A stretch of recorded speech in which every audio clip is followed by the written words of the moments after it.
first of all, I want to welcome everybody and show our large scale of appreciation because, we have our own separate podcast, and now we're venturing into this podcast together. And I'm really excited because I loved having you on. I love watching your podcast, and I'm glad to, bring our joint conversations. We have great conversations, and I'm glad to bring them to our audiences as well. Yeah, I'm excited to join forces, and we're coming together like Voltron or like Power Rangers, as they would say, right? So this is the podcasting Avengers. So, we're good. Yeah. So, I thought it would be really fitting for us to talk about who we are today a little bit.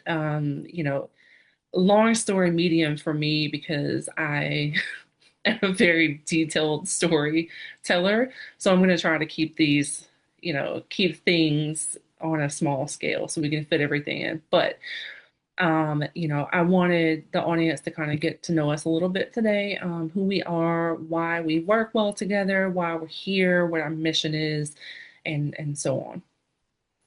So, Yeah, yeah, if we can like just highlight everything that we bring to the table and why we're forming this, and then, we just get them so involved in all the great work that we're doing. yeah. So, we were having a conversation, and the conversation was initially about having you back on as a guest on my show. I was a guest on your show. Is that correct? Yeah, you were a guest on my show during like the infancy. I think this is the f right after I started doing it indoors. Oh, Right? That's all like, baby yeah. steps it was, right? I must have been like 2 years old during that time. But yeah, I Yeah. didn't have any of this. If you can remember, I didn't have any of this back then. Right. I remember in the beginning of my podcast, I was filming in my bedroom closet at one point, and now I'm in my office space. So yeah, times have really changed. We've really grown up. Yeah, 2026, right? We're onto bigger and better things, and we've evolved. It's an investment at the end of the day, right? So not only invest in ourselves, invest in what we're doing too. Yeah, yeah, I agree. So my podcast, for those of you who haven't heard my individual podcast, my podcast is I'm trying to scale it down, right? Because it's kind of a wide variety, but I have guests come on, just single host, just myself. I have guests come on and discuss things related to mental health. And that could be life experiences they overcame, or it could be the career field that they work in as mental health. And they come and talk about their careers, what services they offer, maybe types of or not necessarily like direct client stories, but maybe client situation scenarios that they've come across and things like that. um, I focus as a coach more on parenting, familial relationships, and things like that. And so that's kind of me separately. That's kind of what I'm about. Yeah, and for me, I'm focusing on relationships and grief identity within it. And I work with women all over the age of 40. That's not my preference, that's just the way it works. And I've had my own podcast for about or just over 3 years now, and I'm always looking to put a voice to some of the struggles that people go through, right? So when it comes to like the grief identity or how we're showing up in our relationships, I think sometimes we forget that we do have a voice, we do have power. And then really, like you mentioned that, you're dealing with parents, you're dealing with families, and I think that's fantastic. And we're here to blend both experiences and give everyone the full quadrant of happiness and peace. Yeah, yeah, I agree. Yeah. You know, it's interesting that you have been focusing on grief navigation this past year, because that is typically my focus around the holidays every year is grief navigation. I typically have some kind of a grief coach on my podcast, and so the holiday season from really October, late October, November through January, typically for me is grief navigation. So it's a really it's a really cool starting point for this podcast because it's relative around this time of year on both of our ends. Yeah, like when you look at the holiday season, like the last 3 months of every year, at least in North America, Canada, and the States, is that it's all about family, right? Like you have Thanksgiving, you have Memorial Day, you have Veterans Day, you have Remembrance Day, you have Halloween for the kids, then you have Christmas. So it's a big, big focus on family. But what I think some people miss out is that you mentioned grief. When you hear Mariah Carey playing in the background, All I Want for Christmas Is You, every hour of every day, right? There's some people that one are sick of it, some people are dancing to it, and a third would be like, oh my God, I don't have a family to Yeah. spend the time with, right? And we forget about that demographic. Yes. Yeah, absolutely. I've been a mother for 25 years. So I've been a mom since I was 14 years old. My whole life is being a mom and being a parent. And so I don't really know what it's like to be a single individual person, right? However, I know what it's like to be a mom who is grieving through parental changes. I know what it's like to be a daughter who's grieving the loss of a father. I know, these different things that other people go through, whereas I have this support system naturally built in, not everybody has that. And so it's something that, although I can't directly relate as a mom, I can relate as a person.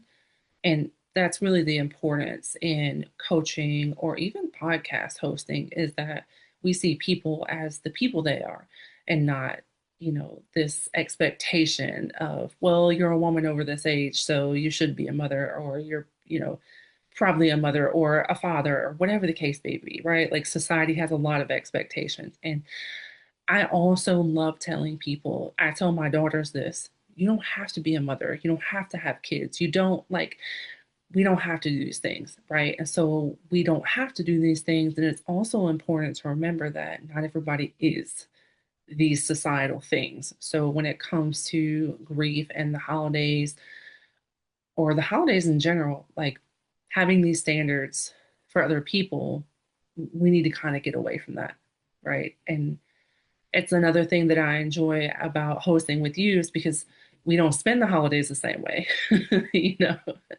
And that's I like that because it gives us something else to talk about, and it also gives me something to learn about another person as well.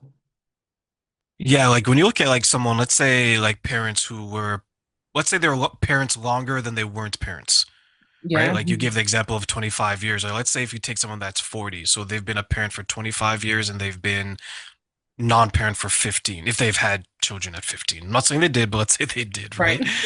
right? And then Christmas comes around and they're thinking, okay, I want to not be a parent this Christmas because maybe my children are older and they're spending it with their friends. Yeah, Now there's like an identity crisis. Like, who am I now without my kids around? And it could be scary because maybe their circle of friends now are no longer single and childless. Maybe they're married and with children. And now they got to figure out what are they going to do? Do they go over to their friend's house knowing that they're going to be that one person who doesn't have their child around? Or do they go try to be with their single friends who don't have children and they're going to get drunk and they're going to spend all this money and they're on a budget they can't because they're family, right. right? So grief is definitely outside of like you physically losing someone. It can just be who am I today? Because yesterday I knew who I was. I was a mother of two, I was a father of three, I was a husband, I was a wife. But tomorrow, when that title or the person that gives me that title is no longer there, your husband, your wife, your children, then maybe you have some of the holiday blues, as they say, and you don't know how to navigate. Yeah, yeah.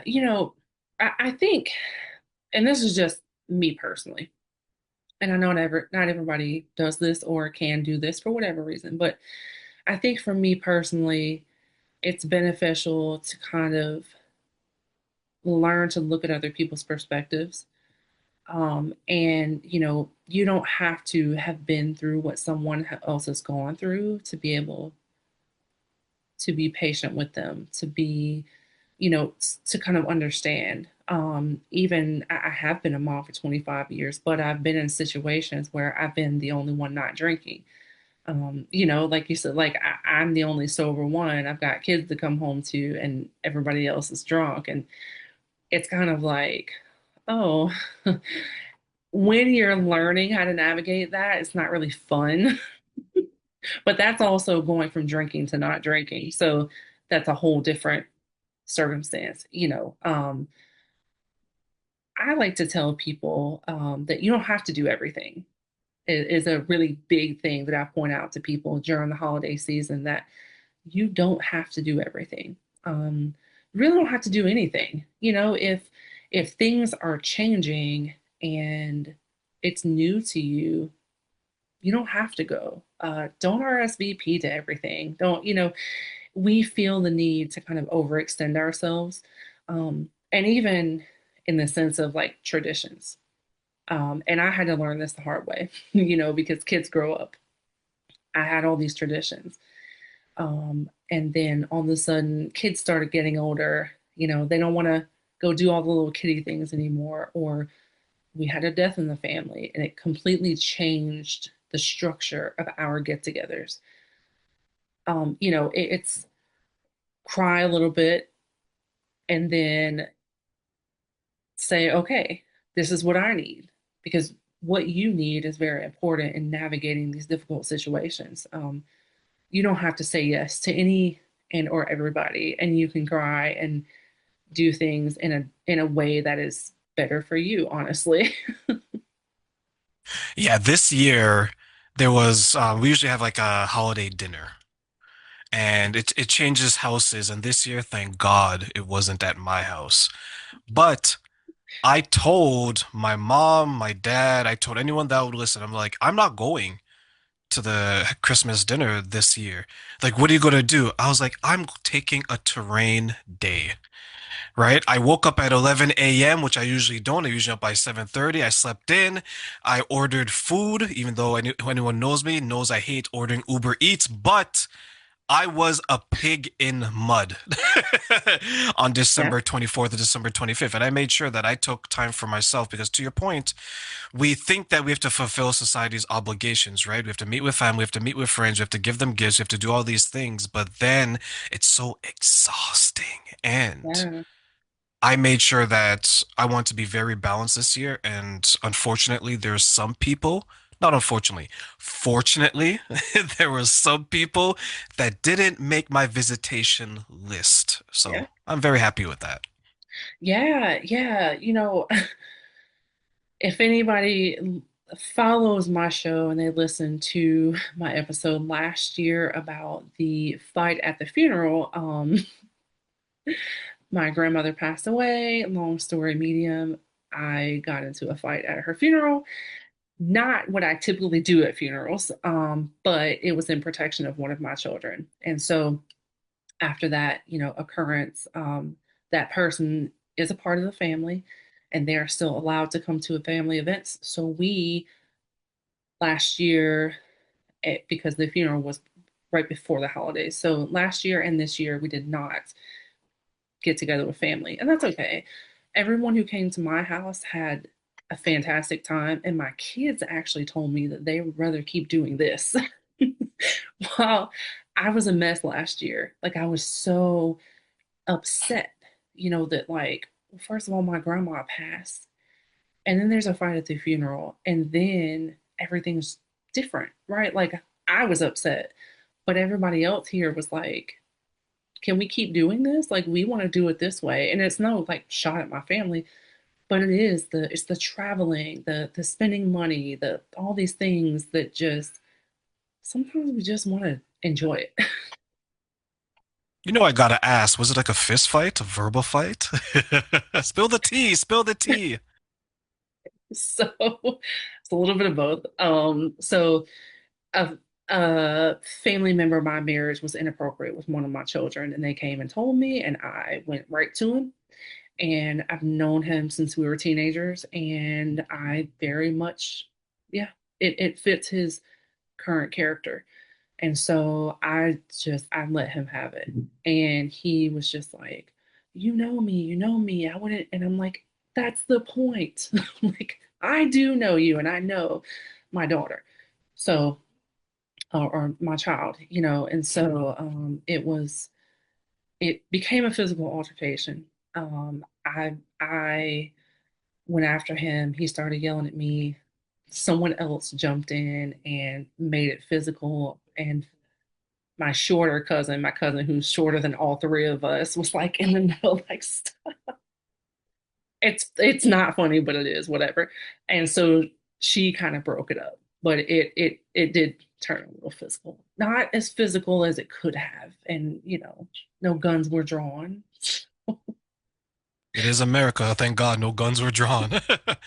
Right? But it's Mama Bear, right? And you're protecting your cubs. That's what it is. And Yeah. I find that the disrespect from family is more tolerated than disrespect from strangers. Like I look back and I think of some of the things that my family has said to me. If it was someone on the street, I wouldn't even tolerate Right. that, right? And I think that's where the boundary is. And I think sometimes family members know that. Come on, you know I'm just joking. We're family. I wouldn't say that. Right. Yes, you would say that. Yes, I you know would. you. Yeah. You Yeah. would say that, right? Like past behavior is a great indicator of future behavior, Yeah. right? So I'm definitely with you. Like when it comes to certain family members, I know me and I don't even put myself in the same room or the same city as them. Like I don't want to smell their stench. Like when they cross that border Right. and you can Right. like smell them, like you know what I mean? Like they're in the air.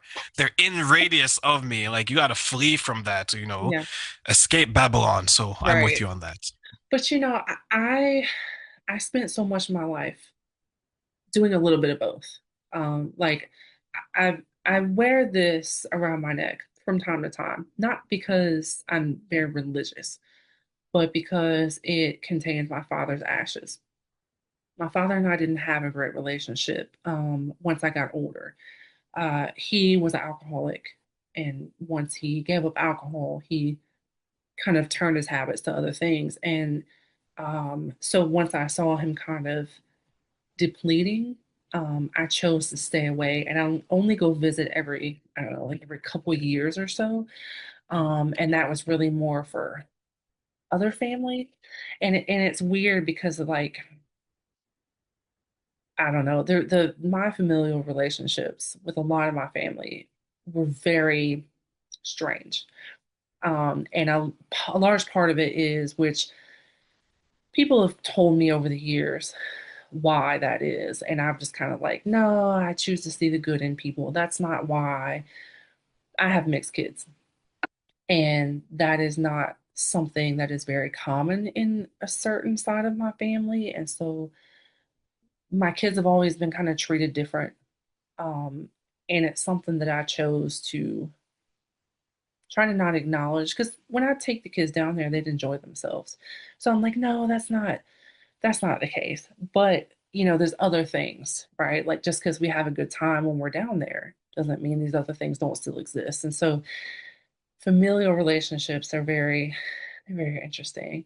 And really in reality is why I chose to focus on parenting more familial and parental relationships because of things that I've gone through and navigated in my own life and learned how to more how to navigate in a healthier way than just closing my eyes and not being around people. And not to knock not being around people because sometimes that's the best thing because there are certain family members now that I don't force us to go around because accepting that these people are who they are doesn't make me a bad person. Like I thought for a long time for trying to have my kids have relationships with them. Like sometimes you're just like, well, I'm going to keep this relationship with this person, even though I know they're not that great, but they're not going to hurt the kids. They're not hurting anybody. They just have bad habits and blah, blah. We talk to ourselves and we convince ourselves. And then at some point, we're like, you know what?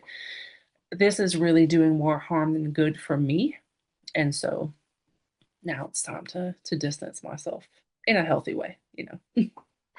Makes total sense. Like I'm a big believer in deposits and withdrawals. I'm like, so this person that I'm keeping around me, what is the cost? How expensive is it? Yeah. So are they making five deposits of good things into the friendship or the family bank account and then they're withdrawing three? So it's a positive friendship, right? Or positive connection. Right. Now we have some people around us where they're just taking and taking and taking and they're just running this tab minus 10, minus 100, minus 1,000, minus 10 million.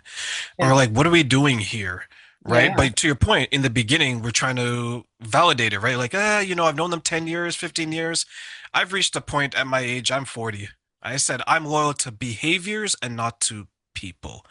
Yeah. And I once I love that. established that, I had to get rid of some of these people because to me, everyone knows what they're doing.